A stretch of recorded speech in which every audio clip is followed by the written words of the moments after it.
Oh no, what is this? What is this? Helmet damage detected. Oh! Be sure to always budget for helmet It all's gone wrong! Civil unrest, food shortages, climate shifts, unemployment, and the rise of mega corporations turning the average Joe into a blue-collared wage slave. Oh, I love a good fantasy game. Welcome to Hardspace Shipbreaker.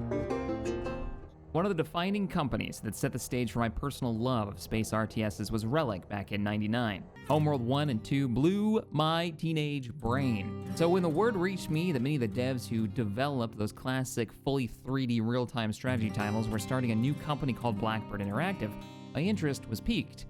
And with the root Relic is gone in the last few years, and oh boy. For the Emperor! The Inquisitor was not pleased. Funny, neither was the fan base. Fast forward to 2016 with the release of their first title, Deserts of Karak, a Homeworld prequel published by Gearbox, but steeped in the style of the classic Homeworld franchise. And yeah, I instantly became a fan. So when Blackbird dropped the news that a new space game with a brand new IP, all about cracking ships and stripping them like some kind of armored space onion, while jamming to tunes straight out inspired by a Firefly, I was down for it. And Hardspace doesn't disappoint.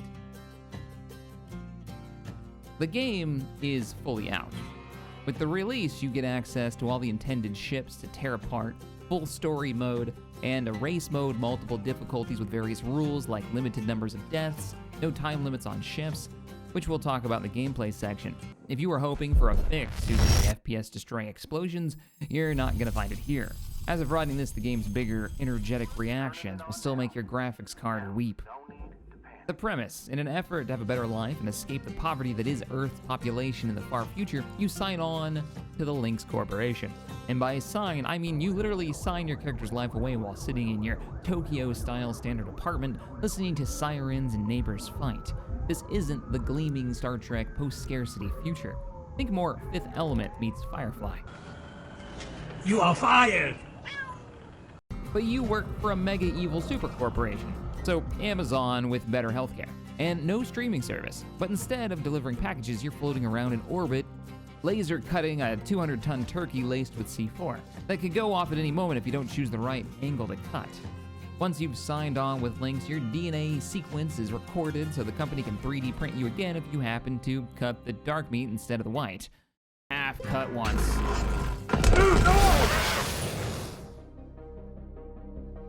Entering rest mode. Your daily performance feedback will be available shortly in the LIN portal. 2 on 1 ship?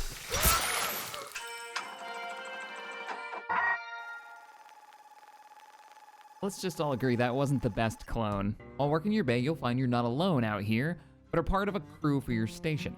Through audio transmissions and emails back at your hab, the space that you'll spend all of your non-working hours, you'll learn even more about the Lynx Corporation, the greater galaxy, and your fellow cutters, which we'll talk about in the spoiler section later. Visually, the game is stunning. The talent behind Homeworld can be seen in each station and ship design. People like the lead artist from Homeworld and a founding member of Relic being part of the team really shows, whose concept art is plastered all over the credits section for the game. I highly recommend you stick around to watch them all. They are gorgeous. This is the kind of art I'd love to have hanging from my wall and is key to the game's vibe.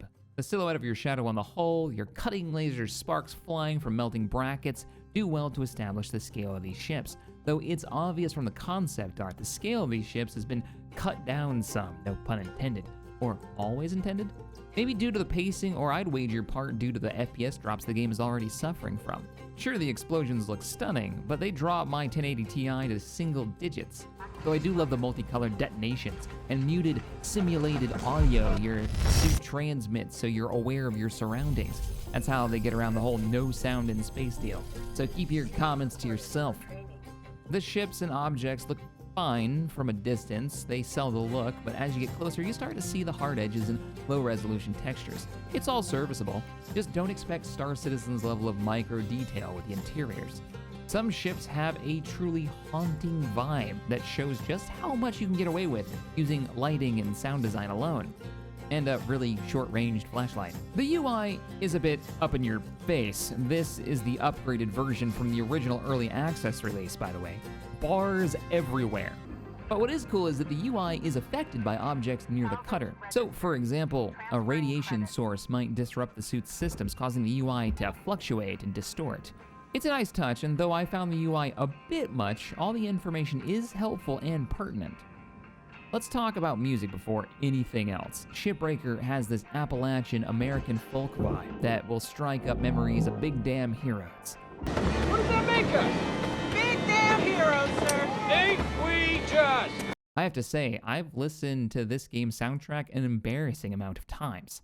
Beyond the stellar soundtrack that'll make you want to just chill and cut for hours, in-game's audio is used to great effect as a way to inform the player and set the mood. Pulling a reactor, for instance, a dangerous proposition that'll have the music ramp up the tension.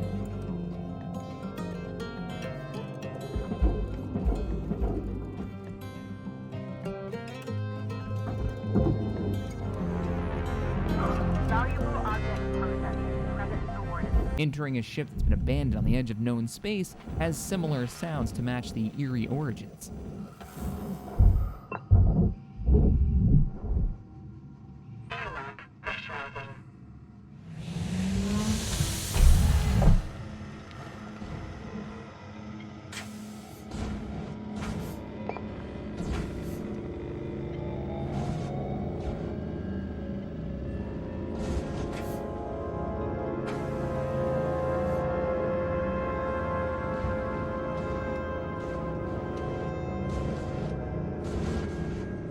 The tools you'll be using have a satisfying activation sounds that are obviously built with great care to differentiate these from your common FPS weapons. The cutter sounds violent and powerful, and the grapple sounds properly bassy yet soft to pull off the delicate equipment you're working with, or blast heavy plates out of the way, using its alternative modes. The sound can also help reinforce the feeling of panic when things don't go quite right.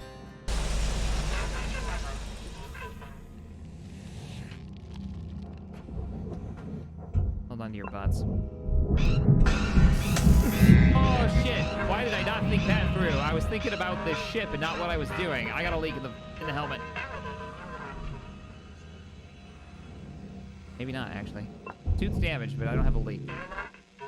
Nothing like a game going from 1 to 10 on the stress scale in less time than it takes to pop an ill-fated cut, while the sound design leads you by the nose to full Panic Town population youth. Helmet damage detected. Oh! Be sure to always budget for helmet It all's gone wrong! Hab, go to the Hab. Go to the Hab. It's all wrong.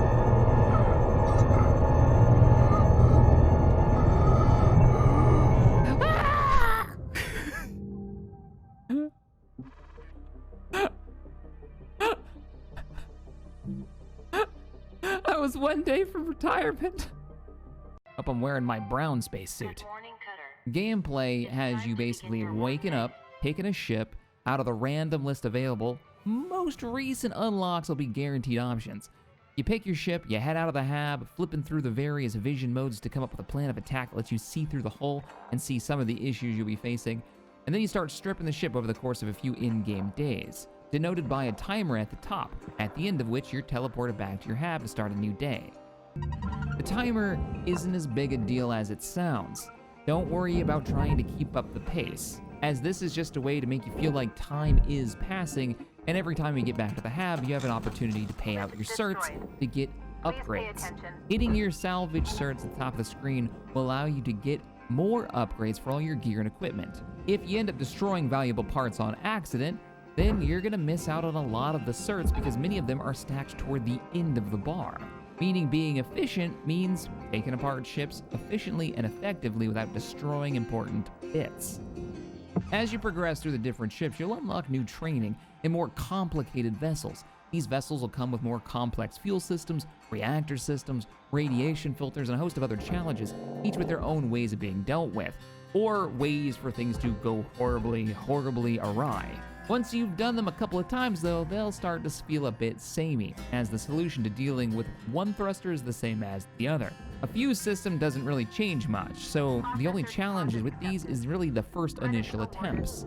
Luckily, I found the balance between story pacing and the introduction of new mechanics spot on. By the time I was getting bored with the same challenges over and over, the story had me enthralled enough to finish the game. The game's controls feel great. The right mix of weighty movement without feeling too bogged down, or too snappy like some kind of high-speed fly with a death wish. Looking at you, space engineers. You've got full 6 degrees of movement to control your character, as well as the ability to grab onto surfaces. This system works shockingly well and will probably be my go-to example for all other space games with zero G. Give me grabby hands and space engineers. This can be handy if you're purposely blowing out a pressurized compartment and don't want to fire your clone body out of the ship like some kind of indentured cannonball. Though once I unlocked the ability to pull components out of salvageable parts, which we'll talk about in the spoiler section, I found it incredibly frustrating. The same button to do this was the button you use to do the boop. You push objects with the grabbing tool, something that you'll want to do often and at close range, but you won't be able to do it because your character will be trying to yank wires and cables out of the object that you'd like to boop. Thankfully, you can rebind this key, and I highly recommend you do so the second you have the opportunity. So let's talk story. Now, listen up. We're about to get into the spoiler section, and the story for me was a big win. It's gonna go down on my list of my top probably 10 gaming stories, but your mileage may vary.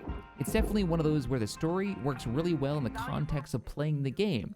If you have any plans on playing this, I recommend you skip this part. I know it's most of the video, but I'm doing you a favor here. If you want to play this and enjoy the story on your own, don't get into the spoiler section.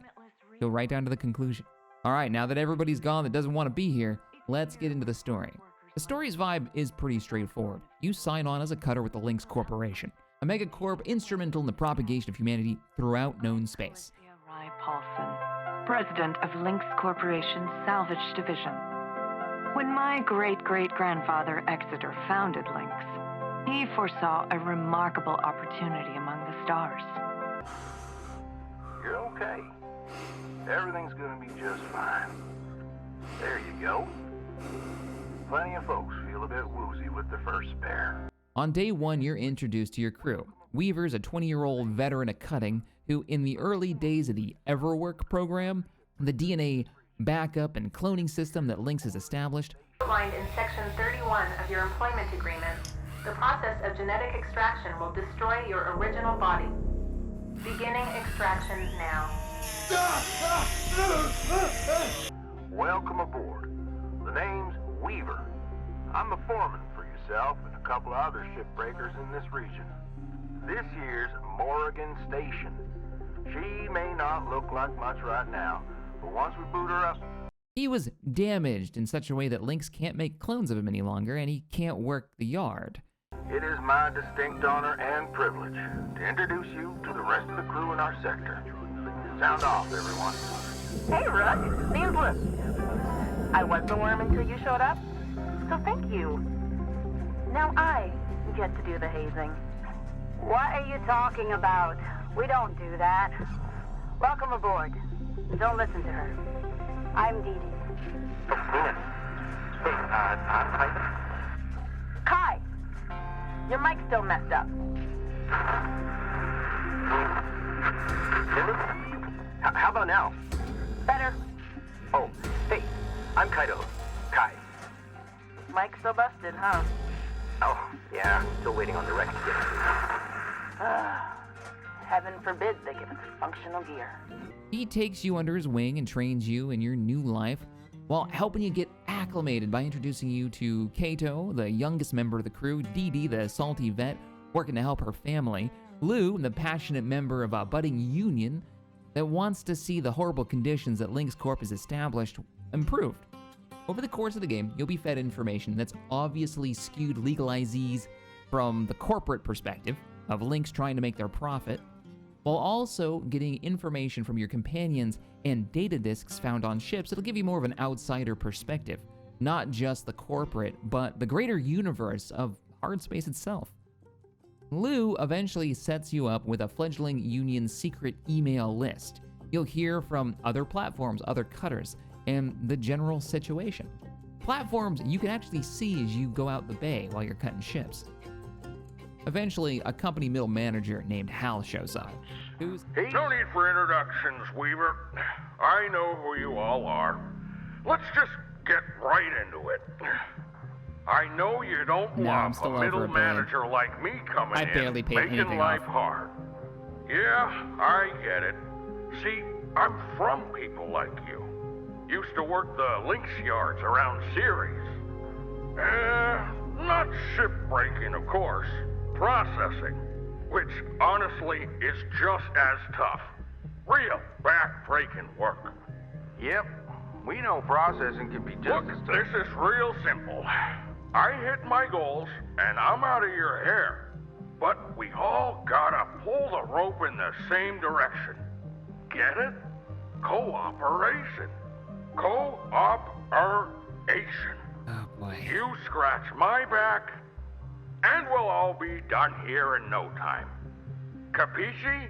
Whose concept is simple, but the voice acting mixed with the quality gameplay that really sells the danger of the job builds Hal up into one of the best antagonists I've experienced in gaming, solely through audio clips.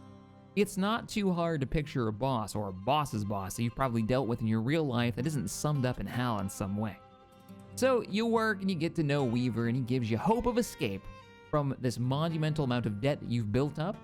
By the way, you've built this debt up by simply signing on with Lynx. Literally $1 trillion in debt so you can have the honor of working for the company. This may seem crazy, but remember, this is hundreds of years in the future, and inflation's a bitch. It also might ring a bit too close to home for those in the US drowning in student loan debt for the hope of finding a job later after school. I feel for you. I understand. Weaver, getting to know you and seeing a bright future in you, a future he never got to live, gives you his prized possession. And a new sticker. Couple new stickers. Cutter, I want to tell you, I'm mighty impressed by you. Oh, thanks, Remind me Weaver. of me when I started. All bright-eyed and bushy-tailed. Had big dreams of hitting the rails back then. Bought myself one of them classic armadillo rigs. Named the old girl Beulah, after my mother. Told you about my bad revive a while back. Another case of me and technology not getting on, I guess. Bottom line is, this body just ain't fit for flying no more. So, I want to give Beulah to you, Cutter. She ain't in the best of shape, but she'll do good by you. Hell, even a few places around the village that'll fit her out for gate travel. He's giving me a ship. If you're so inclined. Anyway, that's it. How freaking cool She'll is do that? more for you than me now. I'm just happy she's gonna be with somebody that truly appreciates her. Aw. We were out. A small dinghy-like salvage spacecraft. It's in rough shape, but it's yours, something you own. And now you're able to collect parts for your ship while you're salvaging. And you can start repairing your craft for your future life, exploring, being your own person. You can do all this through the terminal in your hab.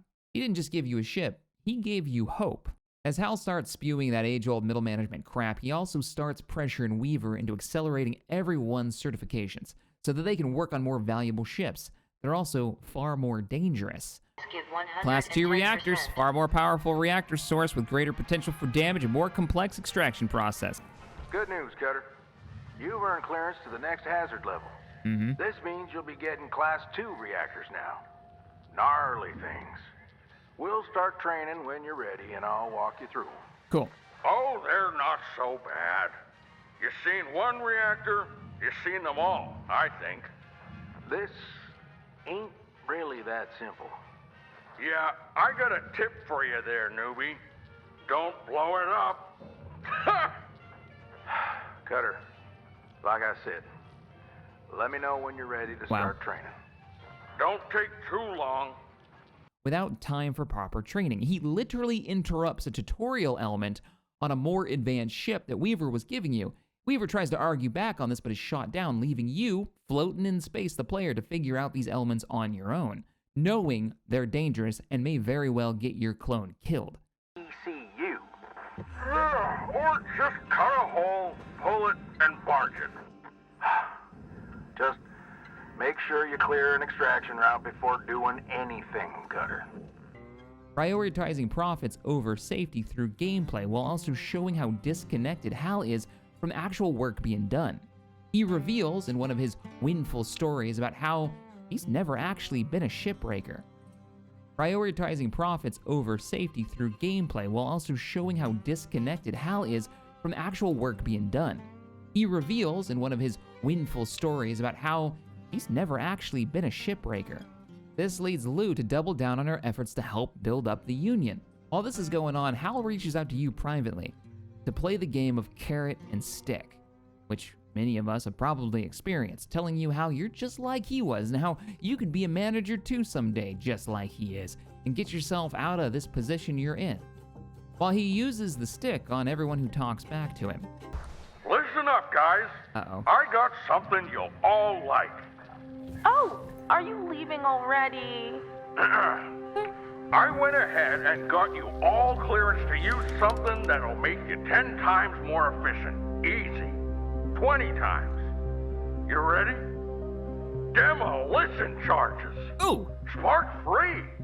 These'll cut through damn near anything. Wait. Woo! Spark-free demo charges? That sounds pretty cool, Mr. Rhodes. Thank you. No way. Not a chance. Damn things aren't new. Hell, I've been vaporized by those stupid things plenty of times. Curazon, you're... Spark-free. Things spark so much you could put one on a birthday cake. Curazon, that's it. Come on now, Hal. I'm revoking your privileges for external communications. You... what? Yeah. No comms outside the station network. No more calls to Mars. All of you need to understand something. I represent the company, and you show me respect. Got it? Hal, let's you and I sit down and talk about this. He takes away Dee's communication privileges so she can't contact her family members anymore. He even takes away sugar cubes for coffee. All to get what he wants. A bump on a graph to go up. No, I'm not. Taking away my comm privileges? Family's probably worried as hell about me now. I'm working on that, Dee Dee. I'll get your comms back. Wait, whoa. Is he actually allowed to do that? He is. Didn't think he would. But he is. Wow. Scumbag. Does he outrank you? It's complicated, Lou. This is extra insulting knowing how deep in debt you are and how little you're actually making to pay that debt off so you can be a free man or woman. Here is where a simple story can work if it's got the right cast, and for me, the voice acting really sells it. Relic, with Homeworld, managed to tell an emotional story I still remember vividly in an RTS of all things. And now Blackbird has done the same with Shipbreaker. As you work and barely start to pay down the debt, which feels impossible by design, mixed with opportunities to learn more about the world space combined with progress in fixing your own ship that drives you forward, mixed with bigger, more complex ships for salvaging to keep things fresh, the game keeps you going. Kai, watch out now. You're gonna want to be a touch more delicate with... What? Oh, I'm so sorry. Kato, what in the hell are you doing? I'm so sorry, Mr. Rhodes, sir. Okay, Kato, please stop. I need to hear this from you. You have received full shipbreaker training, right? Oh, this bastard. Yes, I have. These ships are different. They're more complicated. So you want to be trained on every single ship that might possibly show up in the yard? What about just basic problem-solving skills? Honestly, Kato, I'm a little surprised you're even here. Hal, come on now. In management, we have a saying, disagree and commit. You can disagree with a decision, but you must commit once it's been made. I may say disagree with your place here, Kato, but you are a Lynx shipbreaker, and I am committed to that. Are you committed, Cato? Yes. Yes, I am. Well, solve it. Go get that reactor. Yeah, but this reactor is so different. What did we say about disagree and commit? Commit to the reactor. Yes, I just need a minute. Don't rush now, Kai. Don't mess it up 2 shifts in a row. Okay. We got a problem here. Okay, I got it. No, you don't. Damn it, Cato. Back out of there. Quick, Lack. It's melting down. Oh, shoot. I'm sorry. Fellas, you just vaporized a highly valuable object. He wasn't ready. You've been pushing my crew too far. We cannot have insufficient training of our teams. You're the one breaking protocol, making us skip training. Don't talk to me about protocol. Someone's gotta foot the bill for screw-ups like this. Unbeknownst to the player and the rest of the crew, Hal manages to coerce the inexperienced and young Cato into giving him access to the secret Union mailing list. When Hal starts cutting off people's communications with the outside world and literally mutes Weaver for doing his job, Lou pitches to the crew that they should make a statement, show Lynx that the Cutters aren't going to stand idly by and let this happen, that they should attempt an industrial action, temporarily sabotaging profits to get the attention of the CEOs and bring them to the table. To which the crew comes together and resoundingly stands up and says, "Nah, sorry, I got too much to risk. I need this job too badly." She's saddened to hear the outcome, but everyone, including the player, understands. You've all gotten to know them and know what they'd be risking if they did this. Lou isn't stopped by this and says she's going to reach out to the Union and enact her plan with the other shipbreakers on the other stations. And Hal has the response to this as he sees the emails. Good morning, Cutter 93. Oh, man. Gather up, fellas. Gather up. I got something to share with you all. A real treat. Hold up. Where's Lou at? We'll come to that. Now, I'm gonna read a message I acquired last night. Petty and cruel. This official puts our safety at risk and assaults the mental health and well-being of our team. We are not without power, and we will no longer tolerate being treated as less than human. Industrial action would show Lynx that we control the means of their profit. Action is hope, solidarity is strength. Your colleague in solidarity, Lou. Carnegie Station. Where's Lou? Heading back where she belongs. You gone way out of line here, Hal. This is my crew, and I say who stays and who goes. Save it, Joseph. I've shared all this with headquarters. And now, Bastard. I've got one last thing. A message from Rye Paulson herself. I strongly encourage you all to pay attention. To all employees of Lynx Salvage Division, this is an important update on our effort to safeguard you from predatory union organizers. We have received disturbing information of a plan to commit a terrible act of violence by this group. Clause 19C stipulates that anything produced by Lynx Equipment is the sole property of Lynx Corporation. Most importantly, this clause applies to the genetic assets produced by our Everwork technology. Otherwise, They're just coming out and saying it. Beginning today, Lynx Corporation will No subtle immediately bullshit. assume They're coming control out. of all individual rights and liberties of its employees. This is ludicrous. First you push the hazard levels on us, then you stop us from training. You take Dee Dee's comms away, you bully Kaido, Lou disappears, and now this. This is beyond. It's all right there in your contract, Joseph.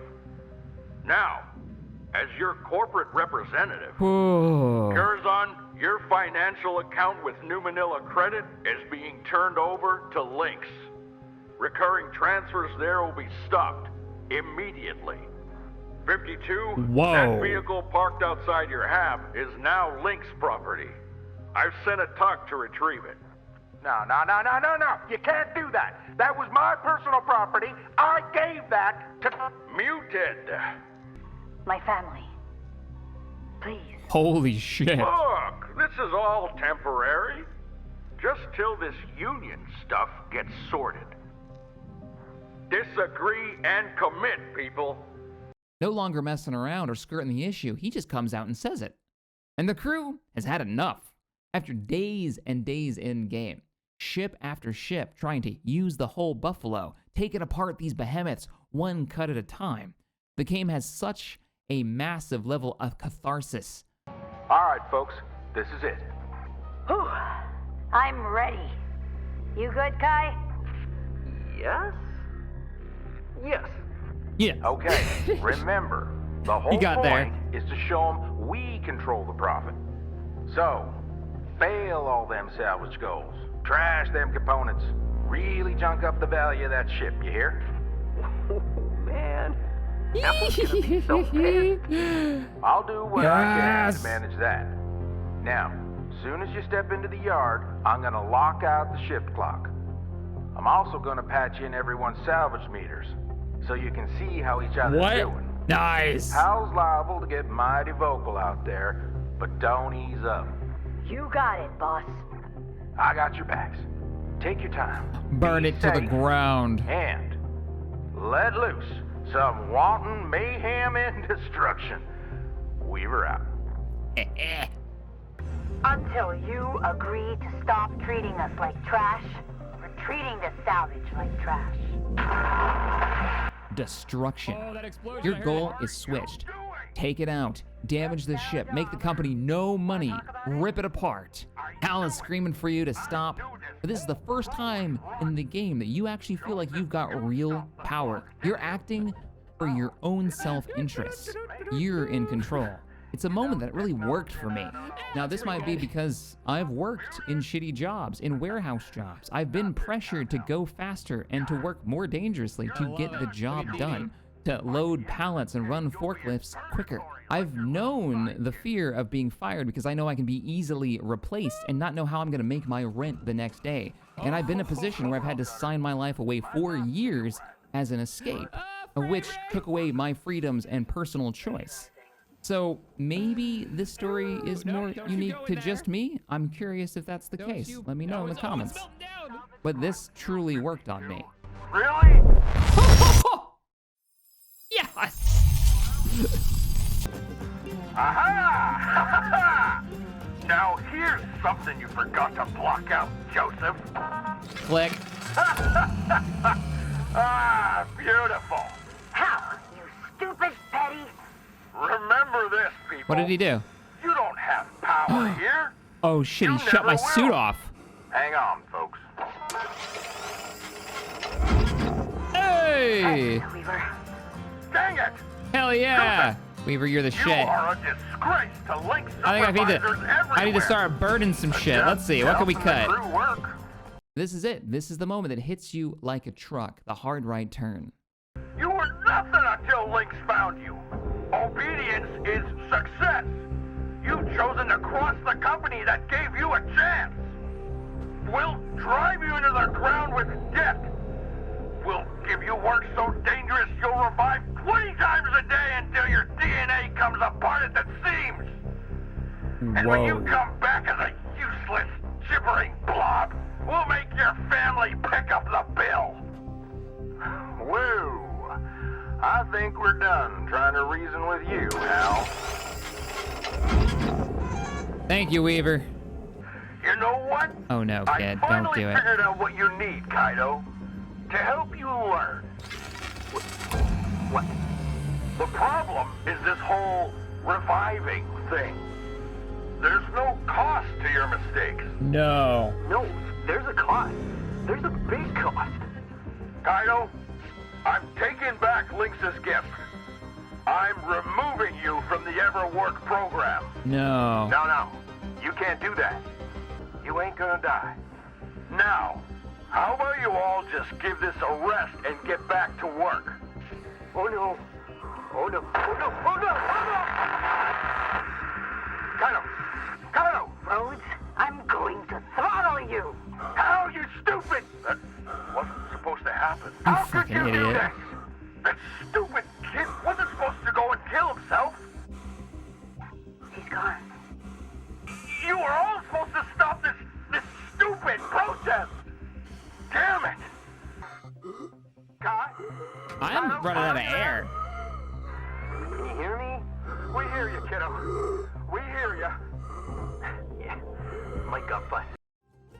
And yeah, with Hal coming out and revealing the darkest truth about these big mega corporations, even the galactic workers' rights groups have to stand up and actually do something. But what gets me is the sound of Hal's voice in the moment that even though he is this big bad manager, he's still a human being and he never thought it would go this far. He never thought that this would be the moment, that he would actually do it. Eventually, the Union is formed, the galaxy hears Hal's message and learns the truth, and change comes. Something horrible has to happen to grease the wheels. We've seen it before in the real world. Your debt is forgiven to a point. You still got a little bit more, but at least it's far more manageable. I managed to pay it off within 2 more ships. Eventually, Weaver managed to get the ship back, and with the last parts installed, I signed the paperwork, quit Lynx, board my ship, and leave for the next adventure. The game's gameplay serves to further the story in the best of ways. The goals of paying down the debt can be seen as the main objective, but even if you take a few seconds to do the math, you'll quickly realize how absurd the goal actually is by design, yet close enough that it could be possible to pay it all off, reinforcing that carrot-stick approach the company would actually take. While the story might seem obvious to some, it's delivered with skill and talent that kept me coming back to see what happens to the next characters that I was truly interested in a universe that I hope will have the opportunity to explore more. Sadly, it does feel like the game has suffered from its release in early access. Without the full story, many have already played hours of the game and have seen many of the elements that they might not want to come back and play through all these salvage elements again because they're not experiencing something new. And they might not make it through the story because the gameplay may feel like a slog, which is a real shame because playing through, getting to know the other characters makes the in such an enjoyable impact. Do I recommend Hardspace Shipbreakers? Hell yes. For the soundtrack alone, it's worth the price of admission. The gameplay is zen up until it's not. The extra game modes exist. You can race other cutters in time trials or play different modes or a hardcore difficulty. But for now, I've played through it, I've had my fill, I've really enjoyed it, and it's definitely going on my list of some of my favorite game experiences. I guess we're just gonna have to wait now for Homeworld 3 and see if they can pull it off again. Thanks for watching, everybody. I'll see you next time. If there comes a time when he and Death meet, what's the next cutter that takes his seat?